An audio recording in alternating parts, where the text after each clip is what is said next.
NVIDIA GeForce RTX 2060 Founders Edition Review. It is time to review the 4th version graphics card in the NVIDIA RTX series. Yes, the Founders Edition GeForce RTX 2060 has arrived for a review. These cards start at $349 for the reference design from NVIDIA. But will they have enough oomph to make that difference in a saturated market? It has been a fairly crazy ride with NVIDIA the past few months. Roughly 4 or 5 months ago, the GeForce RTX 2080 and 2080 became available.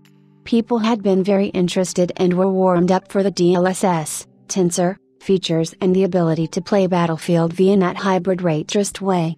NVIDIA initiated massive internet virals to gain media coverage.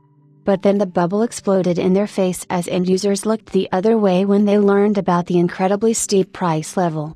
Then when Battlefield V launched, lots of people were like, "That's it? That is the difference," while looking at soaring low frame rates while they need to put hundreds of dollars and euros on the table to make use of new RT and tensor technology.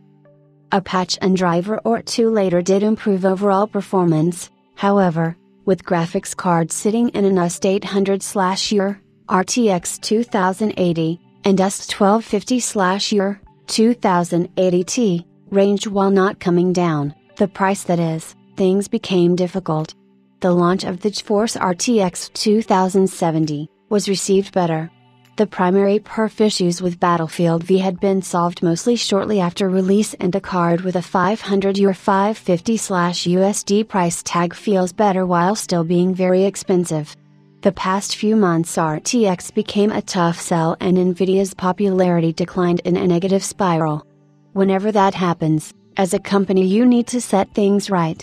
The first attempt at that will be what we review today, a product that most people can afford. The GeForce RTX 2060.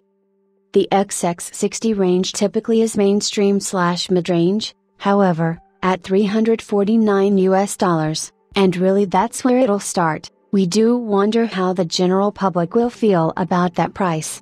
The last gen GTX 1060 was launched at $299. Before that era, mainstream was in a $199 range. So, in just a few years, prices have risen 75%, 1 year away of getting doubled if this trend continues. Admittedly, technology evolves, the fabrication nodes are more expensive, the anything RTX also uses more expensive GDDR6 memory. Everything factors in. Let's hope it's enough, as we really do like the RTX 2060 and it is in a price range that most people can afford.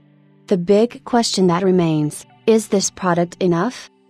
NVIDIA has seen a pretty rough launch with the GeForce RTX series. It's not that the new technology isn't embraced or isn't liked, it's mostly due to the current lack of game support and the simple fact that the price level is out of reach for most people. We do think that the GeForce RTX 2060 is what the market needs. The GeForce RTX 2060 is plenty fast for any day gaming up to say the Quad HD monitor resolution of 2560 by 1440. The added benefit is a handful of tensor cores and the ability to put the RT cores to uses. This way, at a relatively safe amount of money, $349, you get that good shader engine performance at 1070t. 1080 performance levels and also the option to check out, try and see what the ray tracing hype is all about. The GPU that resides inside the RTX 2060, really is the RTX 2070 that is cut down.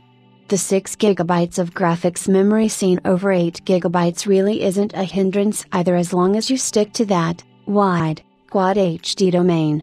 Looking at it towards a competition point of view, the card positions itself in between the two Vega cards, with the closest opponent being the Radeon Vega 64.